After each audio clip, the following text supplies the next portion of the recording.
Can you believe that a country with the largest oil reserves in the world is also home to 96% of its population living in poverty? That's right, 96%. How did this happen? What turned this nation of riches into a land of poverty and despair? Welcome to the story of Venezuela. This is the tale of a nation blessed with the largest proven oil reserves on the planet. In the early 20th century, the discovery of these vast oil fields seemed to promise a future of prosperity and wealth, and for a while, it delivered. Venezuela became one of the richest countries in Latin America, its economy buoyed by the black gold that lay beneath its lands. But as with every success story, there's always a fall.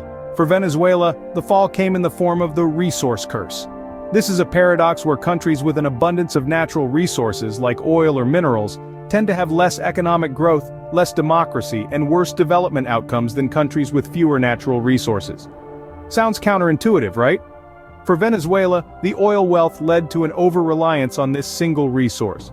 When oil prices were high, life was good, but when they fell, the economy crumbled, and that's not all.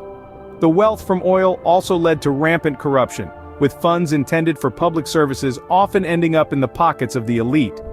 As the political landscape transitioned from democracy to a socialist regime, policies that further destabilized the economy were introduced, creating a volatile mix of political and economic instability.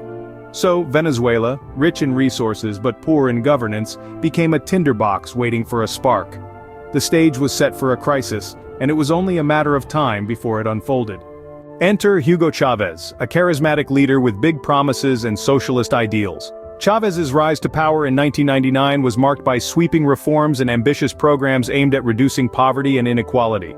He nationalized key industries, introduced price controls, and launched social programs funded by the country's vast oil wealth. For a while, it worked. Venezuela's economy bloomed, poverty rates dropped, and Chavez was hailed as a champion of the poor.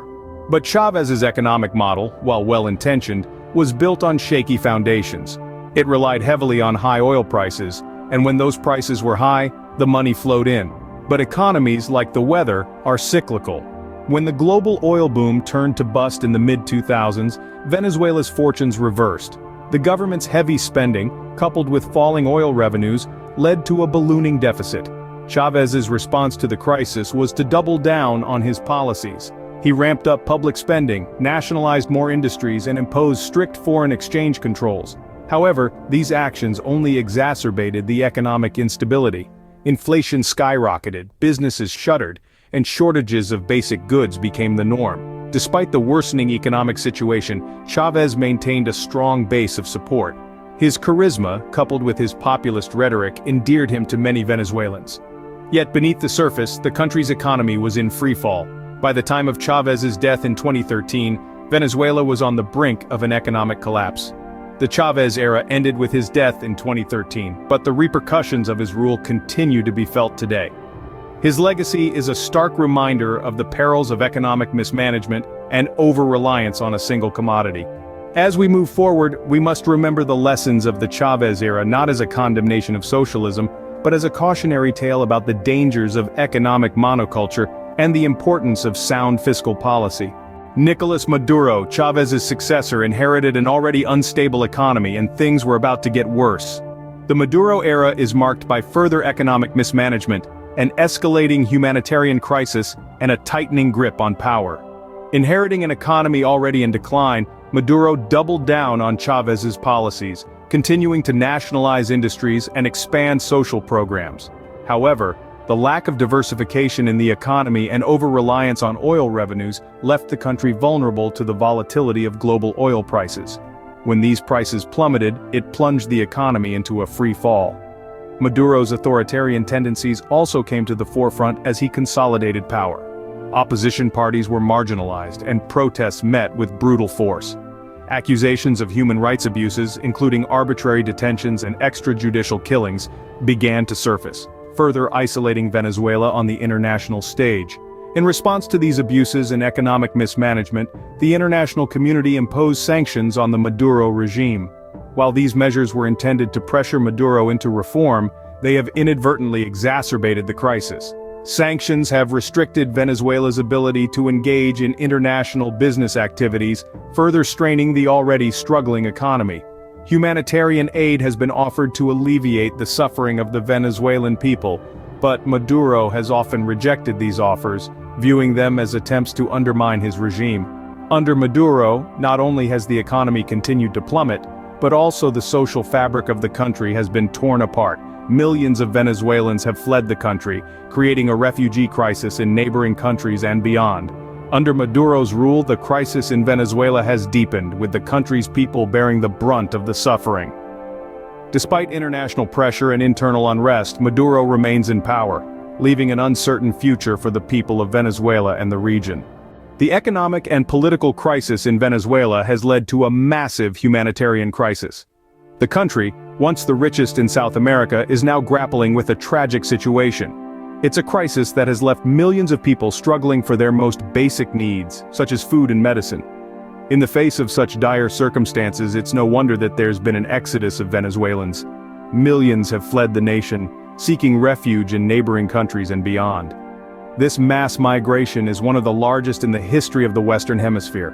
Families torn apart, communities uprooted, lives thrown into chaos. The impact is staggering. Imagine a country where food and medicine shortages are the norm, where people queue for hours, even days, just to get their hands on basic necessities. That's the reality for many Venezuelans. Malnutrition is widespread, particularly among children, and diseases that were once eradicated are making a comeback. The healthcare system, strained beyond its limits, is failing to provide adequate care. And then there's the issue of human rights abuses. Reports of extrajudicial killings, torture, and arbitrary detention are widespread. The Maduro regime has been accused of using these tactics to silence opposition and maintain control, contributing further to the humanitarian crisis. The international community has tried to step in, providing aid and support. But it's a monumental task. The scale of the crisis is so vast that it's difficult to meet the needs of everyone affected. And with the Maduro regime remaining resistant to change, the situation shows little sign of improvement. The humanitarian crisis in Venezuela is a stark reminder of the human cost of political and economic instability. It's a testament to the suffering that can occur when a nation's leadership fails its people. And it's a call to action for the world to not turn a blind eye to the plight of the Venezuelan people. The crisis in Venezuela is not contained within its borders. It has far-reaching global implications. As we delve deeper into this narrative, it's clear that the Venezuelan crisis resonates beyond its national boundaries, influencing global politics, economies, and societies. The most palpable of these impacts is the refugee crisis. Millions of Venezuelans have fled their homeland, becoming the largest displacement crisis in Latin American history. These waves of refugees have sought new lives in neighboring countries, straining resources and igniting socio-political tensions. This mass exodus has also created a vacuum, a void that criminal organizations are all too willing to fill. From drug trafficking to organized crime, the destabilized nation has become a breeding ground for illicit activities, further exacerbating regional instability. The crisis has also reverberated on the international stage, particularly in the realm of geopolitics. Governments worldwide have been forced to navigate the delicate balance of humanitarian intervention and political pragmatism. Take the United States, for example. Successive administrations have applied sanctions aimed at isolating the Maduro regime, while also striving to provide humanitarian aid to the Venezuelan people. Now, amid global energy concerns, discussions around easing sanctions on Venezuelan oil exports have sparked fierce debates, highlighting the intricate web of global politics. The crisis in Venezuela has also become a touchstone for discussions around governance and economic models, drawing comparisons to situations as far afield as the energy crisis in Texas. In essence, the Venezuelan crisis has underscored the interconnectedness of our world. It has shown how a crisis in one nation can ripple across borders, influencing global dynamics and shaping international discourse. The crisis in Venezuela serves as a stark reminder of the interconnectedness of our world. As we look to the future, the question remains, what lies ahead for Venezuela? The answer is as complex as the situation itself. Venezuela, once a prosperous nation, now finds itself at a critical crossroad. The path to recovery is not straightforward, and it's riddled with potential political changes, economic recovery, and the long road to rebuilding. On the political front, the Biden administration has reaffirmed its stance to isolate President Nicolas Maduro internationally while seeking to provide humanitarian aid. there are ongoing efforts to negotiate for free and fair elections. The focus is on leveraging international alliances to increase pressure on Maduro's regime, which has been accused of human rights abuses. It's a delicate balance between enforcing sanctions and providing much-needed assistance to the Venezuelan people. Economically, the recovery of Venezuela might hinge on a potential easing of sanctions on Venezuelan oil exports. This is a contentious issue, with critics arguing that it could legitimize Maduro's regime and provide funds for corruption. Yet others see it as a necessary step to revive Venezuela's ailing economy, which was once buoyed by its rich oil reserves. The road to rebuilding Venezuela is undoubtedly a long one. The country's infrastructure is in dire need of investment and regulatory oversight. This is not just about restoring power and water supplies, but about rebuilding a nation's faith in its institutions and leaders. The journey ahead for Venezuela is fraught with challenges. The nation's future hinges on political will, international cooperation, and the resilience of its people. The path may be long and arduous, but the Venezuelan spirit remains unbroken. The future of Venezuela remains uncertain, but the hope for a better tomorrow persists. As we wrap up our deep dive into the crisis in Venezuela, let's take a moment to reflect on what we've learned. We've traced the roots of the crisis back to the Chavez era, when the seeds of economic instability were sown. We saw how the situation worsened under Maduro, as the country plunged into an even deeper crisis, exacerbated by political mismanagement and corruption.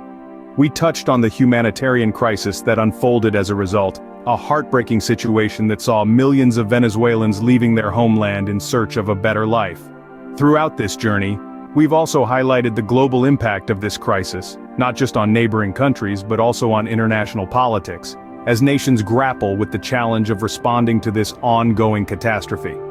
The crisis in Venezuela is a complex issue, with roots in both political mismanagement and the inherent vulnerabilities of an economy heavily reliant on oil. It's a stark reminder of the potential pitfalls of a single resource economy and the devastating human cost of political and economic instability, but it's also a call to action. As we look to the future, it's clear that sustainable solutions are needed to help Venezuela recover and rebuild. This will require the concerted efforts of global leaders, humanitarian organizations, and the Venezuelan people themselves. It's important to remember that behind the headlines and the political rhetoric, there are real people whose lives have been profoundly affected by this crisis. By seeking to understand the root causes and implications of the crisis, we can better empathize with those who are suffering and advocate for effective solutions. Thanks for joining us on this journey through Venezuela's crisis. Remember to subscribe for more in-depth analysis on important global issues. Until next time, keep asking questions and seeking understanding.